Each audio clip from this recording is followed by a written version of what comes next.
Hi everybody, this is Dino Chris from Prehistoric Facts. This is a special episode. We're going to actually talk about two prehistoric animals. One is a mammal and one is a titanosaur. So let's actually get right to it, shall we? First animal we're actually going to be talking about is a prehistoric animal. It's kind of well known. It's called Ambulocetus. And Ambulocetus in Greek or Latin, it means walking whale. From the size chart that I am looking at, it actually seems to be that Ambulocetus is probably close to 6 feet long, so almost 2 meters long, and probably the best weight guess is actually between 300 to 500 pounds. So that's probably a little bit accurate depiction of weight of Ambulocetus. And in Ambulocetus, the fossils have been found in Pakistan, but Ambulocetus has actually gotten its pulp culture type of showing in Walking with Beasts. And so, if you ever seen that show, it's pretty much just that it's talking about the age of mammals. And Ambulocetus is actually featured in the very first episode, in the Eocene, and that's during the time it lived, around 44 to 40 million years ago. And so, but you see that episode actually takes place in Germany. So pretty much there were no Ambulocetus fossils that were actually found in Germany. So they actually just added in this animal. It's just because it was so brand new to science, and everybody actually kind of wanted to see like how whales actually got started. And so Ambulocetus is actually a very primitive form of whales, and so this is actually it's still a semi-aquatic animal. So it actually will be going up on land from time to time, but from where the fossils are actually found in Pakistan in terms of the formation, it's actually in a coastal region, pretty much. And so it's like a coastal region. It probably also did live in like a swampy areas, where it could actually hunt down some easier prey, like some fishes, and maybe it probably actually did ambush like a crocodile, where it actually just used ambush to actually catch its prey. Probably actually took down small to medium-sized mammals, and and that's why it's a carnivore. And and early whales were actually carnivores. And so early whales were actually toothed. So they were toothed whales.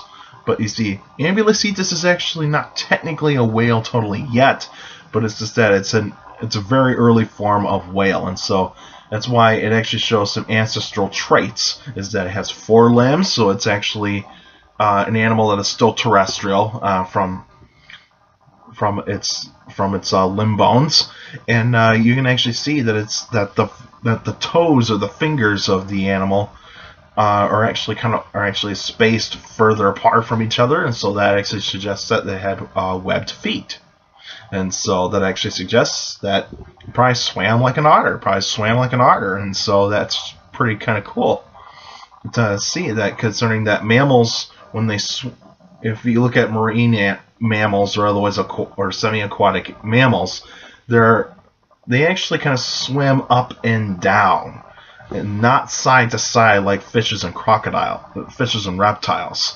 And so this is actually a different form of motion of swimming. So you actually get a tad bit of more of a powerful thrust in terms of speed that way. Whereas side to side, you actually get a more rapid type of movement, a little bit more, whereas up and down it's a little more fluid and smooth.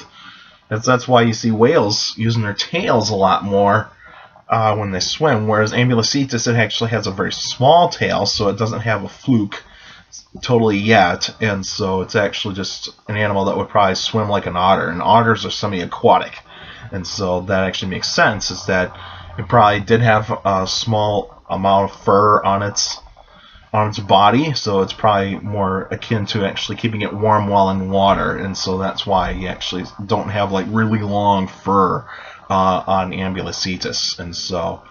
And also, of course, Ambulocetus does not have visible ears. It does not have visible ears. It's because you see, when you're actually going to be hunting in the water, your hearing is going to be adapted to actually be living in the water a lot more than actually being on land. And so its hearing probably was not as great on land. And so if it did actually hunt on land, probably just lied and wait and just do a little ambush. It probably actually had to lay down on the ground. Probably did actually have like nerve endings on the bottom of the jaw to actually feel vibrations. Probably actually had some nerves on the feet as well to actually feel any vibrations of any prey coming nearby, and then whack, grab it with its jaws. And so Ambulocetus would kind of look very strange if it was alive today. It would actually kind of almost be like a mix of an otter with a crocodile, and so that would actually be the best description. And of course, the extinction of Ambulocetus is that it couldn't adapt to like changes in the environment, and so pretty much is that the oceans were starting to become so where it lived, it was starting to dry out, and so that actually would mean is that there was no place for it to actually go, and also where the shallows would have been, would actually have been where places where new predators would actually have come in. And also, since that Ambulocetus is actually kind of like a primitive form of whale, it actually kind of started to take off the different paths of where whales would actually go. And so you actually get like the filter feeders, and then you stick at the toothed whales, and so on and so forth. And so that actually makes perfect sense if you're actually going to be starting to evolve into whales. And now we're actually going to be talking about a titanosaur called Gobi Titan. Now, Gobi Titan in Greek or Latin, and is pretty much is that Gobi for Gobi Desert, and then the Titan is just like large being, or like god, somewhat god. Pretty much like the Greeks actually thought Titans were actually more powerful than their gods, and so on and so forth. Lived in the early Cretaceous around 129 to 125 million years ago. Fossils have been found in China, Mongolia, in terms of the Gobi Desert. And the estimates in terms of its length and all that is still unknown. From my understanding is that there's only very few vertebrae and other bones have been found, so they haven't really given a great estimate in terms of its length. Its weight is actually still up for debate. Some are actually saying it probably weighed like 60 tons, and there's like some estimates that are probably like saying close to 90. And so, but I would say it's probably more likely a 60, considering that it's probably a bit smaller, and also where it lived, it would actually mean that it had to be smaller than than its predecessors in the Jurassic. And so when we look at Gobi Titan, considering that there's very limited fossil evidence, there's very limited fossils of it, is pretty much is that it was a titanosaur, considering that in the Cretaceous, that's when titanosaurs were actually very common in some parts of Asia, Africa, and South America. Europe had some titanosaurs. North America, very little. So it actually shows that titanosaurs were actually more common in other places, whereas like North America was actually kind of like the place where titanosaurs are starting to, where sauropods were starting to really have a rapid decline. But what can you say? And of course, the Gobi Titan, it probably had a little bit more like a kind of almost like, say, like a kind of like a very thin type of teeth, very in the front. And if it was like a Camarasaurus, that it would actually have like these spoon-shaped teeth, where they actually kind of